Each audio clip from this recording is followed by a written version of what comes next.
Hey yo guys, what's up and welcome back to Toe Tags and Metal Reviews, and today we're getting our final review of Servitude by the Black Dahlia Murder.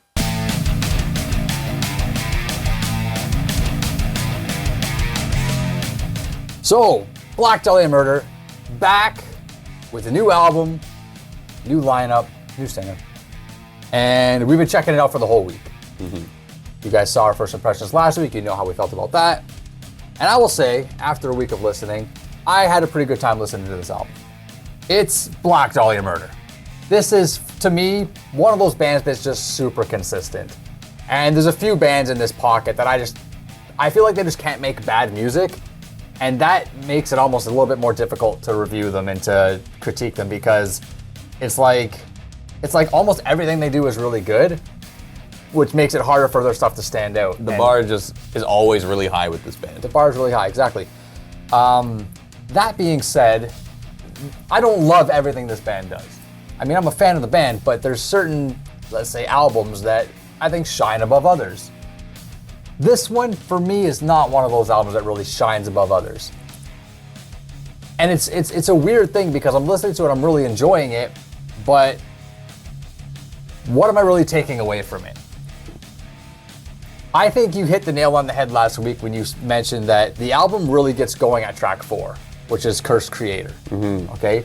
Before that, this album, like tracks 1, 2, and 3, those songs were really just come and gone. Yeah. Right? They come, you hear them, they go. They're not bad songs, but they're just not a lot of really gravitating stuff that's pulling me towards them and making me really want to hear them again. Cursed Creator is the highlight of the album for me. I feel like just as soon as a song starts, you tell it stands out. Yeah. It just immediately has its own presence on the album. It really is like a shining star on this album. It's got really nice rhythmic flow. It's got some good guitar stuff. I mean, some of the stuff that I'm gonna say is generic, but sometimes like these generic things just have to stand out a little more, and it's hard to really explain how or why they're doing that, but they are. The track that comes right after that, an intermission, is exactly what it is. It's an intermission, it's an interlude, it's 28 seconds long. It does exactly what it's supposed to do. It's in a perfect spot on the album, and I love that it's there. It's great. It does its job. After that, the rest of the album for me is good, but not great, except for Mammoth's Hand. That song grew on me a lot. It's a single, we reacted to the video. This one really has a lot of groove metal elements, I find, a lot more so than the other songs anyway. It really reminds me of something like you hear from like Lamb of God, or maybe a little bit of Mastodon or something like that. Like, I'm getting some of those kind of vibes.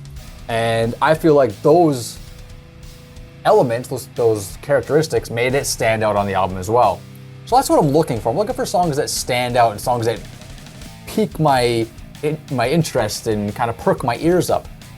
And Cursed Creator and Mammoth's Hand are the two really only songs that really actually did that.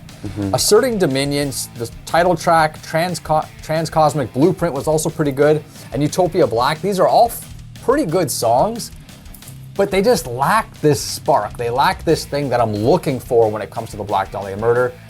And, you know, I don't know, yeah, I'll pass the floor, because that's kind of my initial thought after a week of listening. Yeah. I mean, I am inclined to agree that there is a lot of pretty good on this album. Interesting that you mentioned Asserting Dominion was one of them, though, because that was one of my standout tracks of this album, as it was last week. It still is today. The melodic chorus that they keep coming back to is super awesome. I found myself humming along to that, you know, even when I'm not listening to the album. That just kind of stuck in my mind, and I thought that was really cool. I also like that at the start, it's in a triple time, but it sounds like the guitars are swinging. And that's cool. Underneath everything else, it's like the guitars are the ones that are swinging and nobody else. That is awesome. It's a really cool small detail. I mentioned Cursed Creator last week as a standout track. It is also a standout track for me. We both agree on how cool that song is. I feel like that song, like that riff is still awesome. They play and then it goes up a half step. I love that every time, and I really like it in that song. Alan Cassidy's throwing in a lot of really small fills and small details here and there as you're listening, just many things as he's going, and that I think is some of the stuff he's really known for, and some of the stuff that he brings to the table that makes some of these songs, you know, from the band as great as they are. Yeah. So Those two songs I still enjoy quite a bit.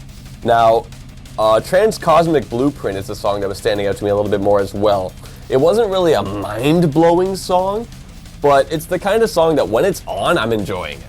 You know, when it's on, I'm like, yeah, this one's Transcosmic Blueprint. Yeah, that's a good one. I kept kind of flip-flopping on that song. Like, sometimes I listen and go, wow, this is actually really good. And sometimes I would listen to it and go, it's really not that great. Like, I don't know. I was having a really weird relationship with that one. I really liked the solo on this one. It was a really cool solo with a really cool transition back into the groove. But the thing is, the guitars are the highlight of this album. So, yeah, the solo is really good on this one, but the solos are really good on really any song on this record. You know? Yeah. Like, I think it's the solo on Transcosmic Blueprint. The solo on that one definitely stands out the most. But I found myself just the more I heard it, the less appealing it was to me. Mm-hmm. I was stoked about it when I first heard it. I was like, wow, this is awesome. Trading solos sounds really cool. But the more I heard it, the less it was appealing to me. I don't know. I was having a really weird relationship with that song for sure. Yeah. I still do feel though, you know, similar to you, that once you get to Cursed Creator, it starts to heat up a little bit. I do think Aftermath grew a little bit. I started to kind of like that one, but the first two tracks before it just came and went, really. And that was kind of a little bit of an issue I had with this album, is that some songs did come and go, but they weren't bad. And that's the thing with this band. They're very consistent. They're very consistently good. And you mentioned that. And I feel like, as I mentioned with the bar being as high as it is always with this band, they always make good stuff, but the best of the best for this band are albums where the majority of the songs have mind-blowing moments where you're like, yeah, did you hear that part of that song? Yeah. Did you hear that? So Cursed Creator and Asserting Dominion, to me, are songs that do that. Those are songs that are like, yeah, did you hear that thing in there? Yeah, that was sick. They both have that, and I feel like the album didn't have as much of that as I personally want from this band, and not as much as we saw on the last record. I feel like most of Verminous was full of that. This just doesn't have as much of that as the last one did. And I'm not trying to say like, well, the last one was just better. It's just an example of, that's a Black Dahlia album that has multiple songs that stand out that way. Yeah. This one didn't have as many. Yeah, at least to us. Yeah, other people might disagree, and that's fine. But yeah, I feel the same way though. This one, it felt like just run-of-the-mill Black Dahlia, when this is a band that's capable of doing more than that more often. Now, I think it is really commendable with, you know, the way that the lineup has changed, that they're still able to sound true to themselves. It's not like this came out and it's like, oh, it sounds different. No. It still sounds like Black Dahlia. Yeah. Brian, like, I have to commend him to the highest degree for stepping up for vocals and filling that void. Those shoes to fill were massive, and he did it. It doesn't sound like something is like totally crazily missing with vocals. No. He fit the bill. Yeah. And that's crazy that he was able to do that.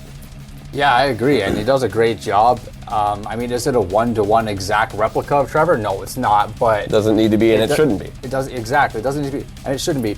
But, I mean, the fact that his voice is similar enough that it doesn't change the sound of the band, that's all I cared about. Exactly. Right? It doesn't change the sound of the band. It still feels and sounds like Black Dahlia Murder, so I couldn't ask for anything more. Yeah. He's a great choice. He's a great fit. He's doing fantastic. And there's also some parts on some songs where he actually shines quite a lot. Like, I think I mentioned in the first impressions, the scream at the beginning of Utopia Black. He starts with a pretty gnarly scream. And there's a couple other things, like in Servitude, he screams the line, "My admiration," at one point, and I just love the way that comes out of him. Yeah. It just sounds so fucking cool. Like, and you know, little bits like that, but I think he's still got some work to do. They got work to, you know, evolve the band a little bit more and get back to this gel moment where they can really put out a bunch of bangers, you know? Yeah.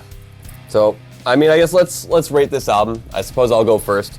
I think it's a good album. I think this band doesn't really make bad music. No. Like, they're consistently good. Yeah. And as you mentioned, the struggle with that is like, well, they're consistently good, but what's the best of the best? Because they're capable of the best of the best for their own work. So it's hard to cross-reference with itself, but it's still a quality album. That being said, it didn't feel like it had the mind-blowing moments I know this band is capable of, and I felt that there were a few tracks that kind of just came and went and didn't really stand out much at all. So for me, it's gonna land at a 6. Fair enough. Yeah, I thought this was a great album, and you know, the band is good. They're very consistent, like we keep saying. Unfortunately, this album is full of a lot of really good moments, but it doesn't have a lot of really great moments. It has a few great moments, but just not enough for me. And based on my track scoring, this album landed for me at a 7. Solid score. Solid score. So it's going to get a 7 from me, and Servitude's getting a 6 from TV Fish. But we want to know what you guys think after a full week of listening to this album. Let us know your thoughts below on your ratings, and how would you rank it compared to other Black Dahlia Murder albums? Better, worse, tied, whatever. Subscribe if you guys are new to the channel. I'm Vile Self. I'm TV Fish. We'll see you guys in the next one.